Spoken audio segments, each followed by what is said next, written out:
কথিত আছে আমরা এই মা শঙ্কেশ্বরী বিধানপুর গ্রামের অধিষ্ঠাত্রী দেবী, দামোদর নদীর কিনারেই হচ্ছে বিধানপুর গ্রাম। এই দামোদর নদী থেকেই আমাদের মা শঙ্কেশ্বরীর মূর্তি পাই।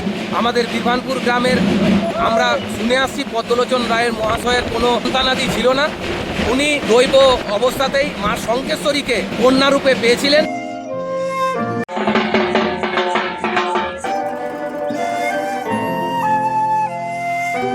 সেন বল্লাল সেনের আমলে যখন দেউল ছিল, আমরা আনুমানিক করি সেই সময়কার মন্দির, কারণ সেই সময়ের কিছু নিদর্শন রয়েছে। লক্ষণ সেন বল্লাল সেনের ওই পাতালপুর শিবের দামোদরের ঝর্ণা ওইখানেই ছিল, বরাবরই সেখান থেকে নিজে নিজেই অভিষেক হতো।